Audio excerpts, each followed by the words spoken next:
Hi everyone! How's everyone doing? I hope everyone's doing well and having a happy St. Patrick's Day.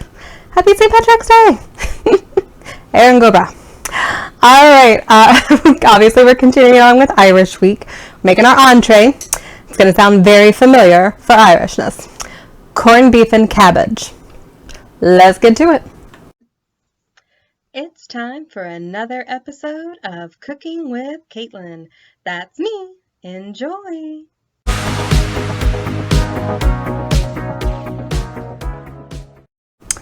Alright, so we're going to start by chopping up almost half. We don't need the whole thing because we are, it's just for two. And I actually need a little bit of this for our final Irish recipe. So I'm going to put this to the side and bag it up later.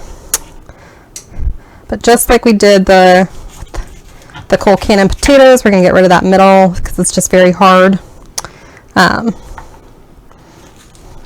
Go.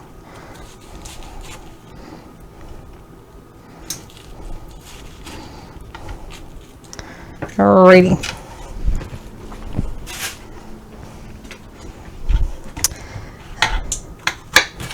And then we're just chopping it. Just go into the size you want for it. Reminding yourself, even though it is corned beef and cabbage, we've actually got a few other vegetables, as you can see in the corner, that go with it, which is good. Nice, wholesome meal.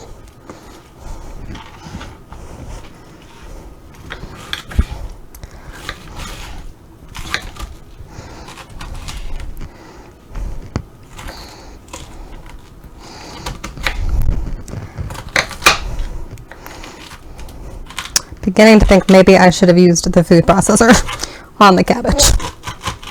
Although it is very difficult. Alright, sit tight. Alright, we're just doing one carrot. I should have specified this is corned beef and cabbage for two.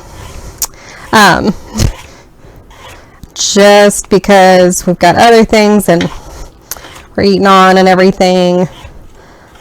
So, well, the amount of meat, you could either get like enough for just a couple people, or you get a lot. You get a lot. And I was like, we'll like it for a day or two.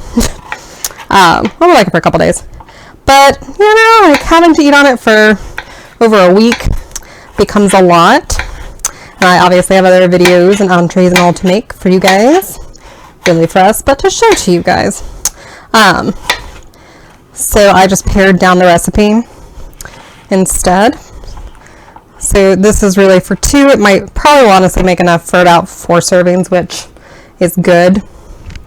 Are going to use a whole potato as opposed to pounds of potatoes.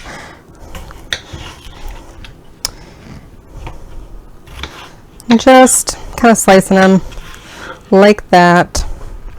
Just getting them into those kind of little bite-sized chunks. Alright, I'll check back in a sec when I'm done with the potato.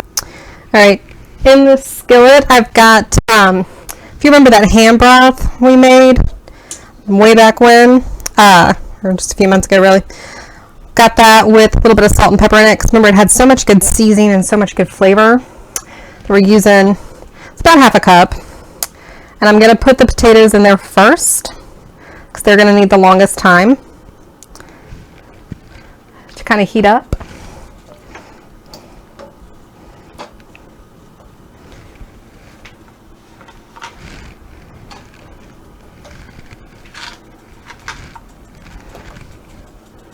And get kind of nice and tender for us. So we're doing that, and then we're going to cut up our onion.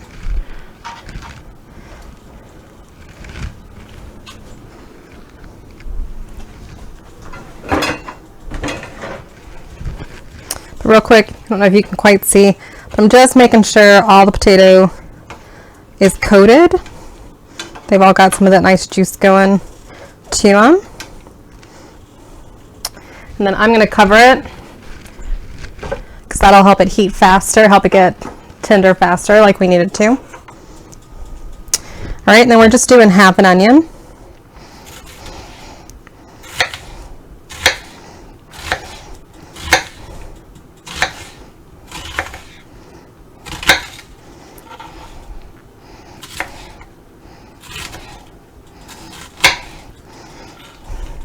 And just whatever size chunks you want to do to chop them up. All right, I'll check back in a sec. We're going to let those potatoes cook a little longer, then we'll add in our veggies. I forgot how much was going in there, so I wound up having to transfer it to a larger skillet. Now we're going to put our cabbage, our carrots, and our onion on in there. Get all our veggies nicely sauteing.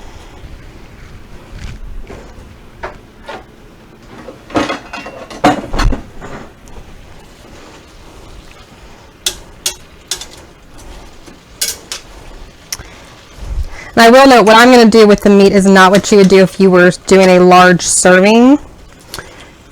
Remember, mine is corned beef and cabbage for just a few people.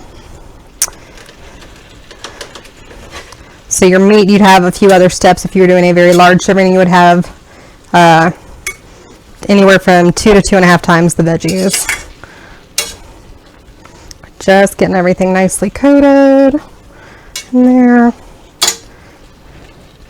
I'm going to add just a little salt and some pepper.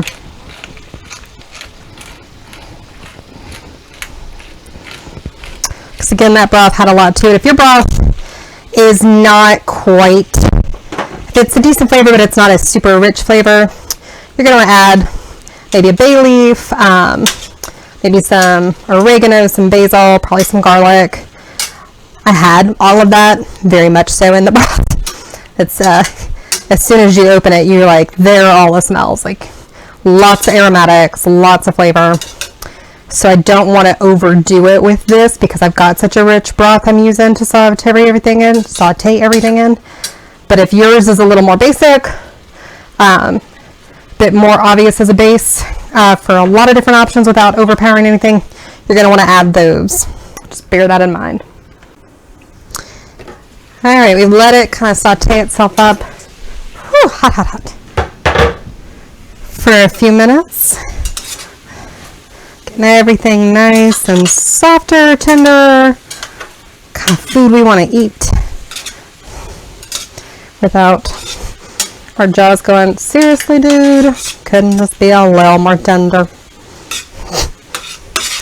We're gonna, in the middle again, because it's just for the two. Just for a couple people, it'll make, so the original recipe that I pared it all down from would have made enough food for 8 to 10 people.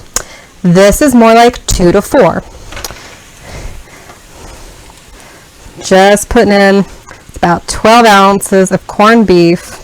And yes, it's sliced up. I thought it was, well, they did substitute a little something, but it's fine. But I'm just gonna get it going because she'd slice it up anyway. We're just gonna let it kind of warm up with the veggies and all the flavors,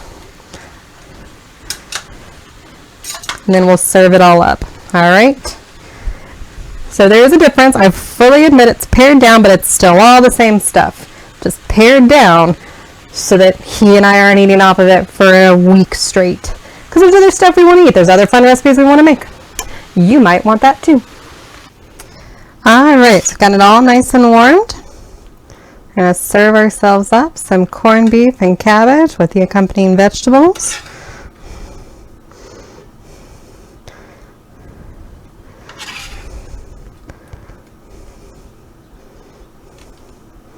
That does look so tasty.